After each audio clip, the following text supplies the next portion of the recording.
What up, demons? It's your boy F Dot here with Aggro as well, and we're going to get into our second match of the day. It's going to be Team Rival versus Team Ricardo.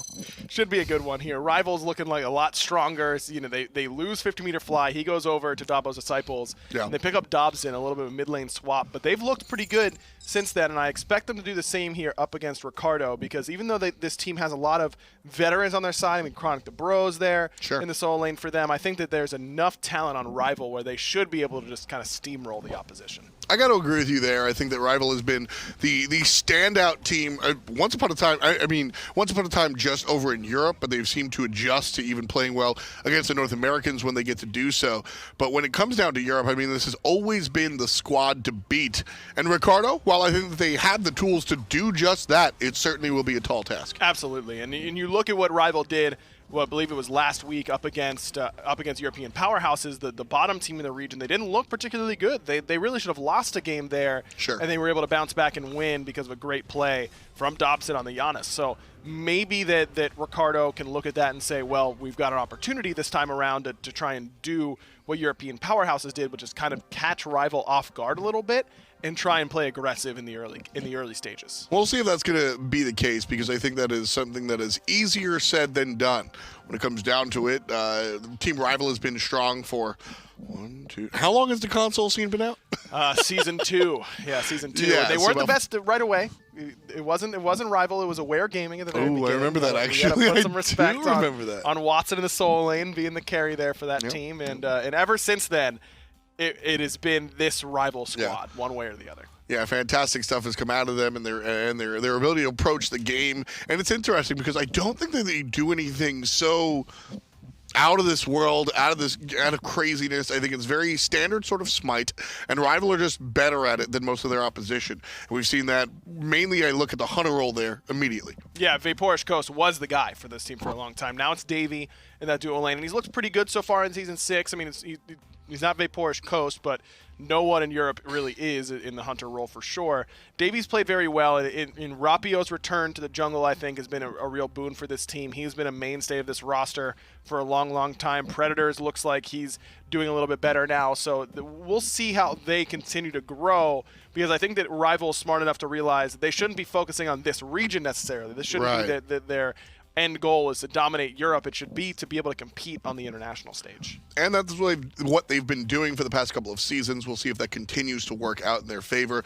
Rival, again, a number of victories in their own right. And as they transition into a more modern situation, getting rid of their old school Hunter and picking up Davey, that's why I mentioned it was, even with him new to the team, it seems like he's been very, very, very plug and play for the rest of the core. Absolutely. I think he's played pretty well, as I mentioned, in Davey continuing to play better, Predators continuing to play better. Those side lanes, as they continue to grow and play better and better, it opens up the map a lot for Rapio and for Dobson in the mid lane. And when this team's going well, it's because Rapio's going well, make no bones about it. So that's going to be the focus for this team moving forward. Let's jump right into it. Picks and bans for game number 1 on the way. Team Ricardo on the right-hand side will have the secondary selection, and Team Rival will get the first pick and the first ban, of course. So we'll see where everything winds up here. And Mr. Turtle's on the other side, man. there are a number of things that you kind of expect, right? And the Kuzenbo first ban is not exactly something I would pick out, but I mean, hey. They did it. Mr. Turtle plays Kuzenbo like every game. That's true, actually. He did when he played solo. He does now that he plays support. Take it away from him. The Jormungandr certainly going to be banned out. We've seen him played at the pro level.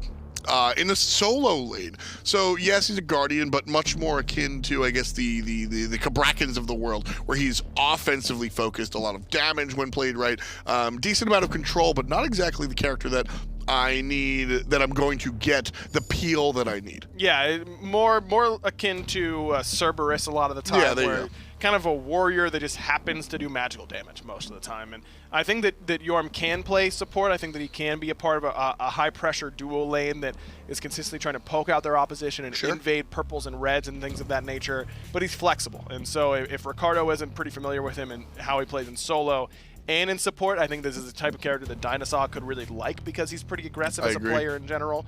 And as I mentioned, I think that Yorm fits that aggressive bill in the duo lane quite a bit. I've got no problem with Ricardo banning it out early on. King Arthur, the selection first and foremost for Team Rival. That'll be answered back by Ricardo by way of the Execute. This is one of the first ways that we saw teams try to deal with the King was, if you can't kill him, just bring him down to 30%, and then Achilles Ultimate will do the rest. Giannis will be paired up as well for Team Ricardo. Yeah, this pick is fine. I think that the Achilles, as you mentioned, we've seen a lot of teams try it, and it seems to do okay most of the time. This doesn't have to be Achilles solo, remember. This could be Achilles in the jungle or even Achilles in support, and then pick something like the Camazotz, which has had a lot of success up against King Arthur in that lane, but I don't know how much Chronic the Bros has necessarily practiced that matchup. Susano, the selection here for Team Rival, right next to the Kumbhakarna. So right away, a ton of peel set up, whatever you want to, however you want to talk about it. The crowd control on the side of the purple team is going to be very, very high. And that's a big deal, especially when you look at slippery characters like Achilles and Giannis. Absolutely. I love the Susano pick right after the Giannis selection again. When this team's doing well, it's Rapio doing good things for them, so make sure that he's able to easily shut down the enemy mid laner.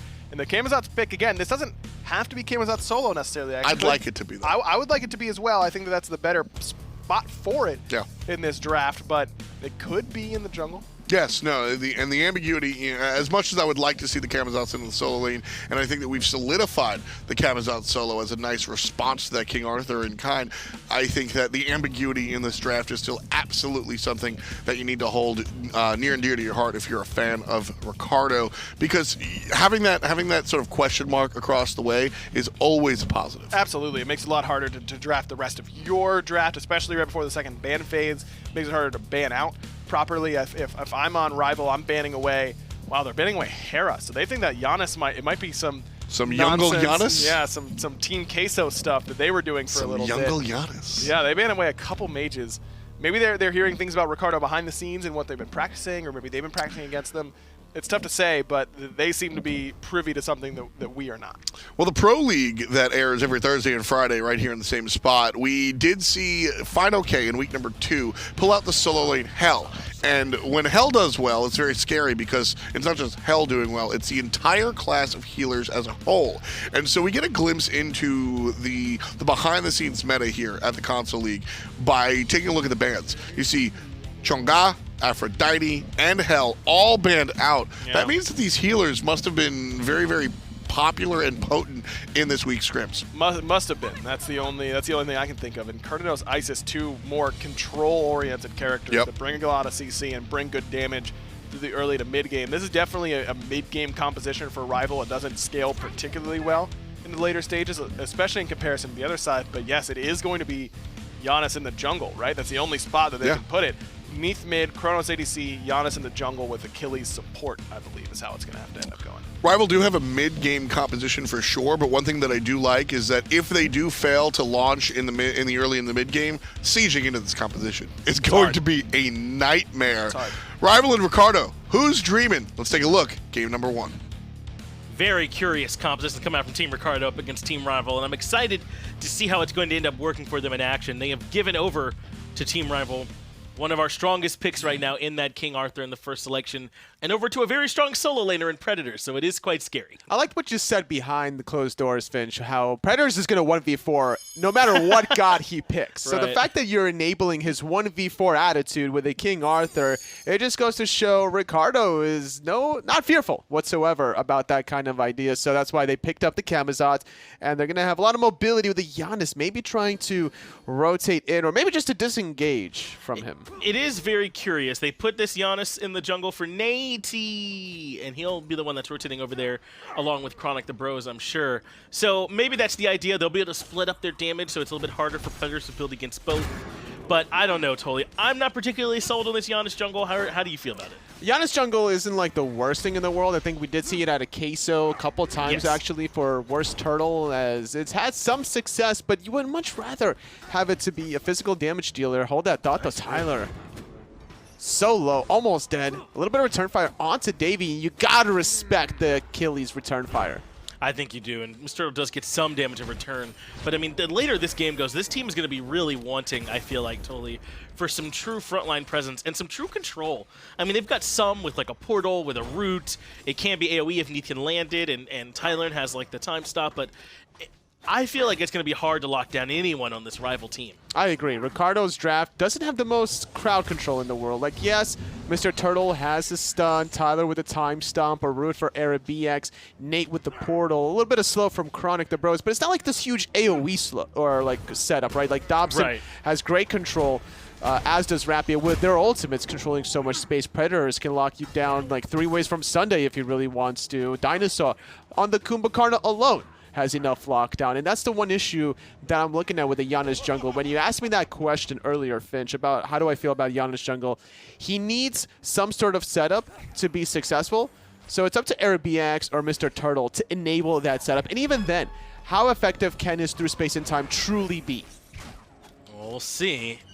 Team Ricardo can't play traditionally, though, with this draft. They haven't drafted traditionally, so I don't want to see them, you know, going through the same numbers that they would if they were playing on a more normal composition. We need to see maybe some picks with this, right? You've got the Neath ultimate, which is global. The Giannis can rotate a lot of people over, and everyone on your team does damage, so maybe that's what they need to be doing. So the Neath mid makes sense against a draft from Rival because you know Predators is going to be aggressive. So throwing some World Weavers in that solo lane is going to help out Chronic the Bros get that edge once the Neath does hit level 5. As if Kamazats wasn't good enough alone in the 1v1, now you have to have that little external X factor to worry about. And it's not just the Neath ultimate, it's also the random Giannis ultimates. Chronic, the Bros, very close to Predators, just barely jukes him out. That was incredibly close to being the solo kill. He'll have to back here, so he won't be a part of this blue buff farm. No, he'll wait, which is good, because he was just coming over to clear it, and then he can back. He probably needs a little bit more gold to finish off that Gladiator shield, so that's why he stuck around to get a little bit of that blue buff experience. Finishing it off now gives him a huge power spike going into this, as Chronic the Bros has yet to back. Actually saved a lot of gold by just getting that health chalice instead. So once he backs, he should have a nice spike for himself, and expect it to be sooner rather than later, since Predators just timed his back here. You don't want to be in that deficit for too long. But yeah, the Neath ultimate is strong. It can certainly be good to help out in the solo lane. Predators are just in a threshold where Neath ultimate would have been very nice.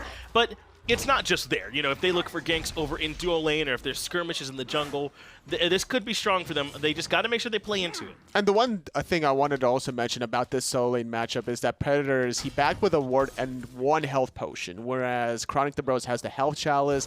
So every time he backs, not only does he have the Vampire Bats, not only does he have the Devour for sustain, but he's going to have those 3 ticks of the health chalice to enable more sustain. Even though Predators does have Gladiator Shield, which is not too shabby of a sustain option, it won't be enough to match that of this level 5 Kamazats. It's important. You got to be able to come meet King Arthur where he lives, is what we've seen as the only answer for him so far, is to be able to box him in lane and match that presence and try and keep him getting to the point where he can take on your whole team for free. It looks like it is just the Glad Shield coming out from Chronic the Bros, though, as Predators also takes it back. This will be without teleport, so a long trek back for him. And this is the one thing that you can abuse if you're a solo laner. When you see your opponent backing and you know for certain that teleport is not available, you freeze the wave. You don't even want to clear it, unless there's something obviously you can do on the minimap, such as invade blue buff, speed buff, back camps. But if neither 3 of those options are available to you, hold the wave still. Denying even 3 melee minions adds up over time just to be able to hit that level 7 marker before the Arthur. Yeah, just for Boots 1, I wonder what was so critical for Predators, maybe the lack of mana where he ended up backing. Though this King Arthur, not the only time bomb on the map, as he goes right up into the air, for Avalon and for Camelot, of course. The other time bomb is this Kronos, just going to get scarier and scarier as the game goes on, so Team Ricardo at least have their own potential answer in the late game.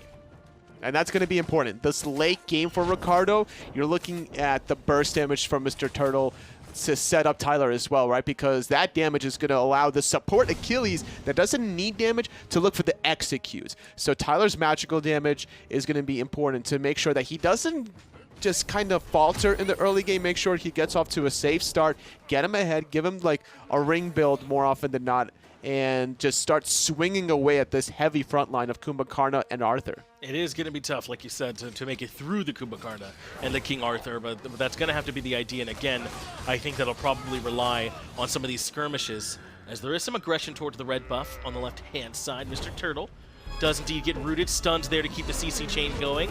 Rapio wants to follow up too, but Mr. Turtle has the Fader Strike. He gets him away, and he avoids the Typhoon, but still not done as Rapio. He dashed in for more damage, but can't quite lock him down. No, can't find the Wind Siphon pull to be able to find the first blood, but still a lot of action. It feels like every time we're turning into this, we're seeing the King Arthur ultimate as Chronic is still relatively fine. He's out of his health potions. That could be problematic, especially with a lower mana pool.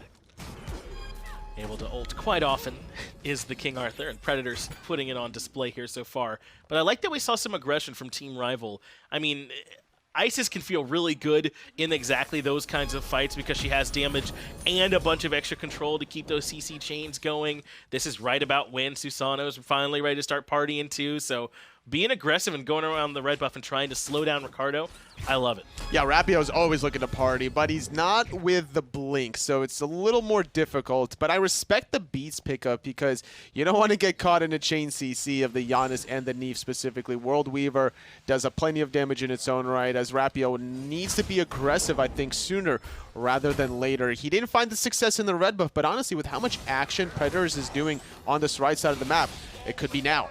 Up into the ultimate goes Chronic the Bros. Predator's very low. He finds a little bit of healing with the Glad Shield to knock up two to keep him locked down, and that's it. Chronic the Bros is down.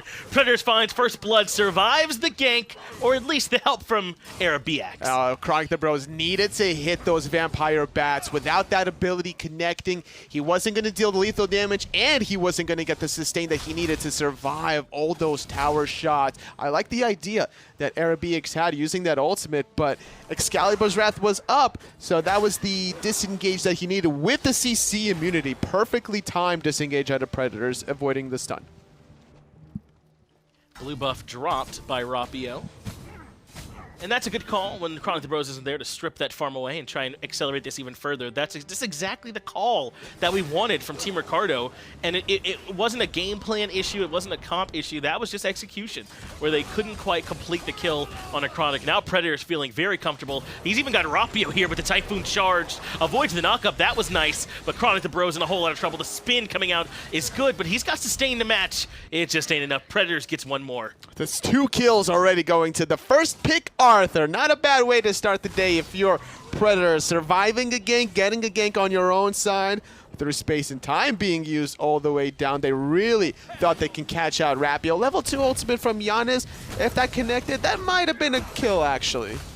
It might have been some help, yeah. Maybe they thought they needed more, but Mr. Turtle can't keep up with the King Arthur. A killing spree all in this last minute and a half. King Arthur putting on a show. Oh my goodness, Predators already with his 3rd kill. 100% of the kill is going his way. We were talking about this Arthur pick and what Predators is able to do. He's not even in a 1v4 position yet, and he's already gotten off to a great start, trying to transition into this Void Shield to deal with more of the shenanigans from Arabiax, and expect some early rotations from this Arthur after such a great start. And a lot of that's on Mr. Turtle, though. I mean, I agree that Predators did the right thing by closing that out. But, I mean, this early in the game, it's just the Talaria boots that he had at that time. There's no way that he was going to be able to stand toe-to-toe up against this King Arthur when even Chronic the Bros had some trouble. So, just too far forward. Yeah, I definitely agree with you there. He's going for the Blackthorn's Hammer, which gives you a little bit of tankiness in the form of health, but no physical protection to really worry or to rather defend against Predators on this Arthur's. Rapio now trying to extend this solo lane advantage that all of Rival have. Well, now it begins. The repeated buff invade attempts coming out from Team Rival, and it looks like they'll succeed. Chronic, even in the 1v1, couldn't defend. Predators wasn't even there. He's stuck in the wave and let his solo laner handle business, or let his jungler handle it, rather. And Rapio did. He can even go back and grab his own farm now. Begins the problems for Chronic. How can he fight his way back in now, Toli? You know what it is? Predators is mad that Chronic the Bros denied him 3 melee minions earlier on. So he's just going to do this every single time and zone him from experience. And he's happy to do it, keeping him away. But again, remember, Chronic the Bros does have plenty of sustain with those pools, so he's not in too much trouble aside from just the farm he's missing, not so much the kill potential. Oh, you're right. You know what? That's what it was. Mr. Turtle wanted to die on purpose so that he can allow Chronic the Bros that pool to get back. That's a big play. That's 200 IQ. If he knew that he was going to be under the tower, at least leave some pools there. So big plays for Mr. Turtle to have his teammates back like that.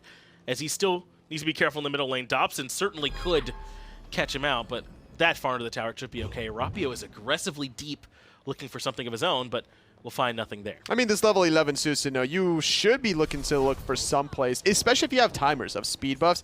You just got to make sure that you know who's missing. So you got to be calculating, all right, if there's 3 people missing, can I get out in a 1v3 position, worst case scenario? I do want to point out that in 11 minutes, Nate has done nothing. And I mean literally 0. If you look at the player damage charts, Predators was in a small bit of trouble, but he responds with the ultimate. Now it's time for Nate to show up. Through space and time, doesn't quite hit. Portal off the Mark II, unstable. Vortex brings him low, and this could be the shutdown that they needed. Predators moves in to get some sustain back off with the Glad Shield, but Nate, in between cooldowns, doesn't provide a lot. Oh, he dodges missed! the unstable Vortex. 2-man stun coming out from Predators as well. He sends the honest packet. Oh my goodness. See, this is what it matters about execution. Chronic's a little bit off the mark earlier, and now this time it's Nate off the mark. Dobson and Dinosaur looking for the cleanup. Yeah, hard not to feel as though the Giannis is the problem there, as Dobson finds himself a double kill off the rotations. The highlight play there was obviously Predators surviving the 1v2 and Nate being a bit off the mark with some of his abilities. But man, it really feels like just about anything else would have been able to help there. Looking for a little bit more onto Mr. Turtle. Fatal Strike will allow him to safely disengage into that tier 2 tower. And you're so right, Fitch.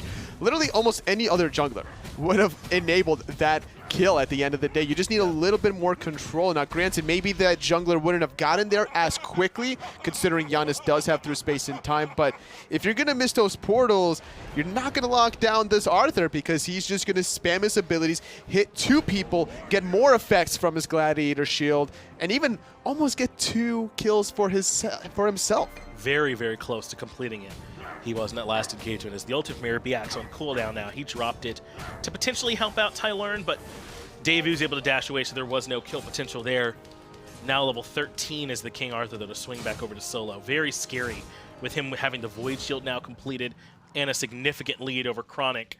I don't know if they have an answer anymore. Maybe if Nate can land some big shots, it can bring him down, but it's going to be real difficult. Yeah, it's going to be near impossible now to lock down this Arthur, because the Neath ultimates are going to be dealing way less damage now, so you're not really looking for the effectiveness there. That's why you saw at the last engagement, they tried to go into Davey with the Neath ultimate, so that might be a good turnaround switch, because they realize, all right, at this point, it's a little too late to do anything to this level 13 Arthur. At this point, you might as well just allow Chronic to be the casualty of war. It's like, all right, listen, we tried, it's not working out, let's see what we can do, at least in the duo lane. And it's not just that this Giannis hasn't been able to do much yet. What I'm saying is I haven't even seen them swing at the pitch so far about what it would be, as Chronic is actually in some trouble. Predators does not care that there's someone behind him. He fully believes he has the kill, and he does. He dives the tier 1 for it. No root here, so Predators walks back out, but now he's next to threshold. Nate with the shotgun right to the back finds the first kill. It's 1 for 1, but they should be able to make it 2 for 1 here. Mr. Turtle, no Fatal Strike, gets the win siphon, gets the second kill. Now Rapio credited with that one. Brood a little bit off the mark onto BX. Look at the left-hand side, though. Nate rotating and get his red buff. And with a kill into Predators, this gives breathing room for Chronic the Bros, but the problem is he died earlier. So that 15-second window between respawn timers is not really going to allow him any sort of significant experience gain. Especially not if Rapio comes in to strip away the blue buff. That's one more piece of farm that won't be there now for Chronic the Bros. But it's nice to know that if Predators does dive a tier 2 tower and ignore someone that's attacking him in the back the whole time and uses his entire kit on one other person, they can eventually bring him down with a through space and time to the back. Well, that was only a tier 1 at the moment, as he is leading the charts in that player damage pool. But that kind of happens when you are throwing a bunch of bodies at a King Arthur with a Gladiator Shield. He's going to be looking for the poke and sustaining it all at the same time. So trading his life for 2. Not a bad look, considering it's only the 15-minute mark, and with an Isis on the docket for Dobson with Circle Protection almost available, this Gold Fury looking mighty juicy. Should be. Mr. Turtle's nearby, but not anything he can do. So the Gold Fury shall indeed go down in favor of Rival and now enjoy about a 6,000 gold lead out in front. And I wonder how much of this comes back to that BX ultimate and Chronic the Bros not being able to land the Vampiric Bats underneath the tier 1. Yes. If they could slow down this King Arthur, we might be looking at an entirely different game. Possibly looking at a different situation for BX, forced to go into both of his relics just to disengage. Everyone from Ricardo. Ricardo is forced backwards. Even under the tier 2 tower is Chronic the Bros, trying to keep himself alive and relevant against Predators. The only advantage that Ricardo really have is in the dual lane. Even though Tyler has a 1-level disadvantage, he's able to push out Davey under that tier 1 tower. I'm wondering about these ultimates from Arabiax as well. That's twice he's ulted Davey, and Tylern looks as if that he'd know it was happening. Is it just ult for ult's sake? Or are they trying to see if they can bait out some relics? Possibly the latter. I think they're seeing if there's going to be a panic relic usage for Davey, maybe, or just letting it kind of intercept the stun entirely, then look for the time stop follow-up. But instead, I don't think Tyler covers the distance fast enough. He needs to communicate perfectly with Arabiax, so that way he has Accelerate ready to catch up to Davey once the Kurnanos dash is already used. Well, now a chance for Tylern. He has the rewind available, and that'll bring him back to safety. So really no chance for Rival to lock him down. But with that a bit of vulnerability, he also has used his speed. Only 80 seconds till that's back up. Maybe they can look to gank this Kronos again. I like what Rapio did there. He held on to the Wind Siphon knowing that Arabiax was about to use that backflip. Still down for a couple of seconds. He's thinking about wrapping around, but getting some farm on the left side mid camps, extending his lead even further. About a 2-level lead between this Susanoo jungle and the Giannis jungle, which is surprising considering Giannis has more mobility. So by having that... And he hasn't been ganking, so what's he been doing? Exactly, but the thing is, you're able to get the Tier 1 tower in the solo lane, the Gold Fury as well, so it makes a little bit of sense. Mr. Turtle has been locked down. There's the ultra connect from Arabiax. That slows them down. Through space and time, would have connected, but a good Aegis from Davey negates the damage. Dinosaur says, get him out of here. Fatal strike off the mark, so Davey still breathes on this earth. It's Tylern to try and lock him down. Time stop does it. Now Dinosaur in trouble. Stable Vortex can't connect, but Team Ricardo still want more. Trying to get away, but this time it's Rapio and Dobson on the flank, looking for the cleanup. Beautiful double mez allows Rapio to get one Predators. Meanwhile, with the solo kill, and Rapio gets a double. Well, they at least got Davey, but they absolutely get punished on the backswing of that one. 3 kills coming out in favor of Team Rival, and they're on the left side of the map. Unfortunately, there's just no Fury for them to go grab, so they can just push up into the jungle, strip away the red buff if they recognize it's spawning. And Predators has plenty of time to push up and right. It's really only Nate who can come defend. 5 kills already for Predators, being able to get himself a solo kill during that whole scuffle. Nate in a little bit of trouble. Rapio considering going back in, just going to buy himself time to allow Predators to tank this Tier 1 tower first. Well, Dobson could go for the commit here. Predators has already dove, but looks like they disagree. RBX is going to come out of the tower, though, to make things even easier. Stuns right there, and Rapio finds the kill. Really no options for the mid lane Neath in that situation. Now with 11 on the board for Team Rival. There have only been maybe one close call from them. Aside from that, this has been all Rival. Yeah, I don't see what Ricardo can really do to stop Rival's warpath. No matter where they go, they're going to find kills and they're going to find objectives. It'll have to be the same combo we said looked good earlier as Mr. Turtle crumbles beneath the wrath. They're going to have to find a lockdown between Arabiax, Nate, and then Tylern to try and get some damage in. We've seen it a couple times, but now there's all these relics online for the carries, even Beach or Rapio. It's going to be so much harder as Through Space and Time does some nice damage, but it's not enough at this point. That's the one way you could utilize Yana's jungle effectively, is looking for those side engagements, but that's on the defense. You got to be able to look for that to make up for the plays, to get back into this game. And with about almost a 10,000 gold deficit, Ricardo are going to lose even more. Unless they could get this Tier 2 tower on the left side, I think Tylern is going to be able to squeeze it by. Yeah, this is nice for him. Kronos does quite a bit of damage. Of course, with that second ability, he can stop it and add extra damage onto his auto attacks and chunk away at these towers. So the Tier 2 goes down, some nice gold for the team, and really all they lose is Pyromancer for the trouble, so not too bad at all for this Kronos. And normally as a Kronos player, for the Accelerate, that second ability you were talking about, Finch, you want to be able to land it on the 4th tick to be able to get the extra basic attack damage, because simply you're not really using it for the sustain unless you're a solo lane Kronos, where you kind of need that 1.5% max health a second. Instead, you need the magical power to your basic attack. Sometimes you can even use it on your 3rd to increase the effectiveness of your 1st and 3rd abilities, but normally 9 times out of 10, just stick with the 4th season. Tylern avoids the root. Nice footwork. He's so fast. And he gets away at the end, yeah. I think it's worth coming back in and giving him the stare after that, but unfortunately for Tylern, his nice footwork does not save the Primal Fury, which goes down in favor of Rival. I'd be actually a little scared standing still there as Rapio gets hit with a whole bunch of nonsense, forced to disengage, receives the sprint as he runs away. Good ultimate coming out of Nate to force that disengage. It does force them back for a moment, but Dinosaur ready to continue the aggression on the Tylern, who has the Aegis, but now few options. Predators finds a kill as well. It looks like they took down Nate, and now RBX is forced to run away from the King Arthur, who's unafraid to chase this Neath. There's really no one here to stop it. The ultimate should be enough. He's dead. He just found himself 2 solo kills. This level 19 Arthur sitting at 8-1-2. I don't see a world where Ricardo allows his Arthur to go through in game number 2.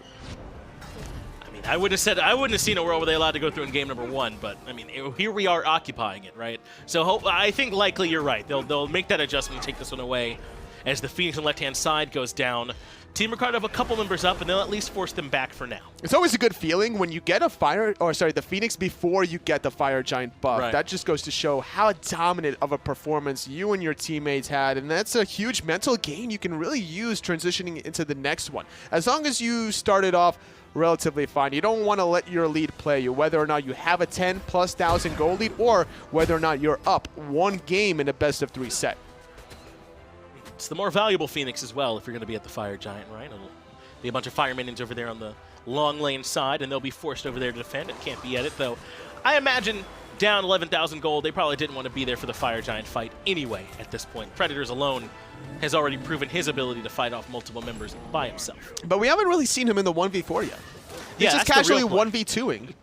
And like an occasional Neath ultimate, so like 1v2.5. Right. Predators really get in there. I know. You know, get your hands You're dirty only 8-1-2 Predators. Step it up, bro. Yeah, only 21,000 damage. I don't get it, man. Is he even playing? I know, right? As Fire Giant now under siege, it rightfully should be. They even have the ulti from Dobson here to make sure they can confirm. And now Team Ricardo have to try and think, is there any way they can defend? If Neath can find a nice weave, that's some nice AoE damage that can help out. Nate's going to need a big ultimate, and then maybe some damage from Tylern, and Mr. Turtle can set up a couple executes.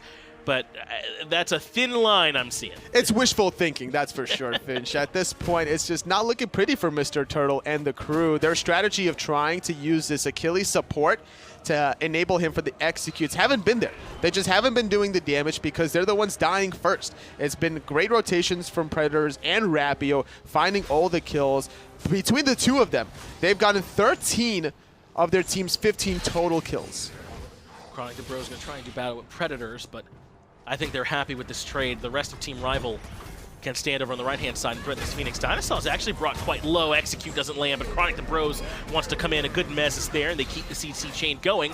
Through space and time doesn't find much, and Predator's still battling up against the whole squad on the back line. Someone needs to come help RBX, who has a king swinging away at them with a big sword, but they finally lock him down, and Tylern's magic damage proves to be too much. He needed the circle protection. He went in 1v4, Finch. He heard our call, but he didn't have the real support. But now it's Tyler in a whole bunch of trouble. Still thinking about being aggressive. Rapio with the jet stream needs a little bit of extra damage, but gonna storm caught out. Well, even if Predators died, he did force quite a few cooldowns, so that might open up this window as Mr. Turtle's rooted. But without a minion wave, Team Rival will play this slowly. Unstable Vortex does clip Dobson for good damage.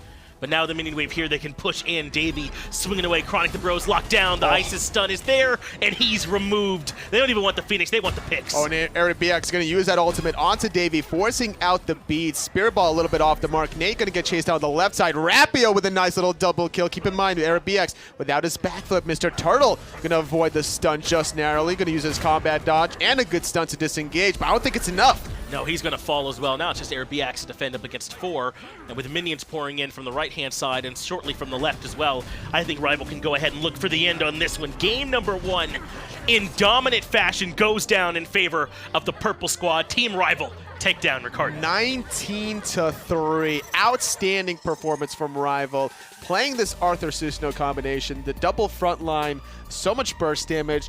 Yeah. Nate trying to get a little fancy on the Giannis, allowing Arthur through. There was just too many things, I think, that Ricardo were trying to get off at the same time. Yeah, it didn't quite end up going their way. It does come back to a couple of those gank attempts for me at the beginning of the game. Once those failed, the King Arthur was online, and they had a hard time dealing with it. Maybe the Death saw things differently, though. I want to get it back over to them and hear their analysis. Nope. King Arthur is that good. Yeah, he does pretty well. It's just like Giannis in the jungle, we've seen a lot of it recently. We really have. And I hate it. Can I say how much I hate it? You got to say Giannis Jungle, but yes, by all means. I don't. I only have to say Giannis Jungle when it's Zero's playing it. That's the only time. What the beast. Yeah, when he's beasting on it, then I'll say it. But no one's been beasting on it recently, and you just don't have you need if it's going to work, you need to have pressure just about everywhere else because Giannis doesn't pressure the map at all in the jungle. He does in mid lane once he gets his items online, but in the early game, you need your jungler to be putting pressure on lanes, putting pressure on buffs, and Giannis just doesn't really do that for you. And then you give away the highest pressure solo laner right now, which is King Arthur, and expect to be able to gank him. You just don't have the damage, you don't have the CC, you don't have the control, you don't have the ability to burst through his healing from Glad Shield. I just don't like it. I think that I just don't think that it was well thought out in that game, and I'm not surprised that it didn't work. I agree. I think that there were. Listen, I like the weird stuff, but what I say more often than anything, and it gets lost, I think, on the front lines, is that jank is fine because I think that there is a lot outside of the accepted meta that is strong, but you've got to have a reason, and I see no reason to put Giannis in the jungle. Other mages, fine. You want to go play Hebo there, it works out. You want to go play Poseidon there, it works out sometimes. Good. But so the Giannis just won't work in the jungle. You got to give this up. What? I think Poseidon jungle's bad. He's fast. Okay. And he's got crowd control. And he's got absurdly high mana costs. And burst damage. He doesn't clear the camps particularly quickly. Sure he does. Long cooldowns on every single one of his abilities. It's irrelevant, really. What is he using to clear the camps if it's not his abilities? Well, his abilities. But they're on cooldown because they're long. Well, I mean, game one goes in the direction of Team Rival. And argument one goes in the direction of That's not correct at all, actually. That's probably not the first argument, but it is the one that goes in my direction.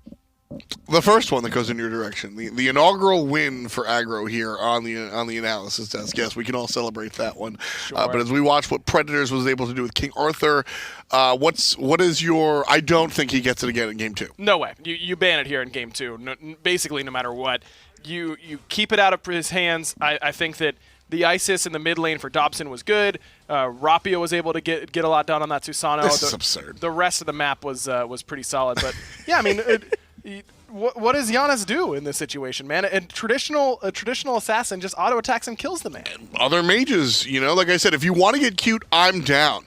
But there is limitation to some. I don't want to see, the Giannis in the jungle can even work if you have if you have pressure elsewhere, and it just not the right look here.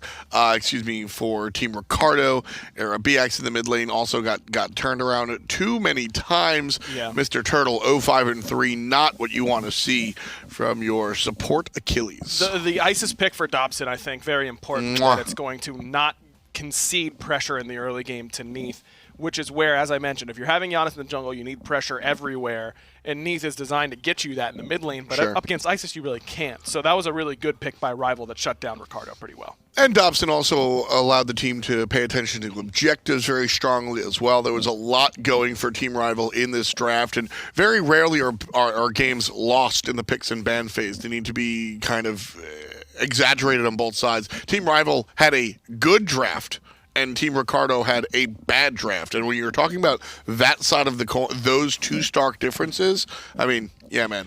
I also think it's funny that Giannis, I mean, it's no secret that overall throughout his history, no matter how strong he is in competitive, he has a historically low win rate. Whoa, I didn't know that. What a secret. Right. It's such a secret, right? All the time. And now that hasn't changed. I think that Giannis, if anything, has gotten worse with his itemization getting worse over the last year. And people are still trying to force him into drafts by putting him in the jungle where instead of just putting him in mid, it's like we have to have Giannis under every circumstance, when he's just statistically been proven to not be very good right now. Well, I think that the statistics are more on the side of player skill level, and when you're talking about the top of the league, I mean, theoretically, these players are strong enough to pilot it.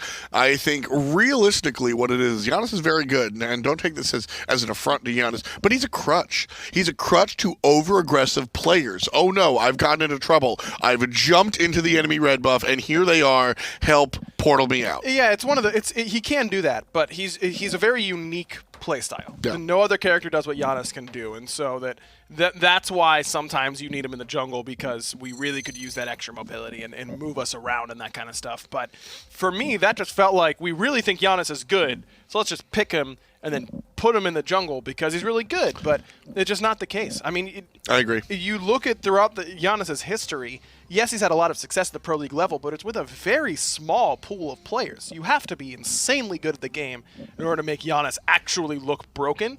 And that just wasn't it in that game for sure.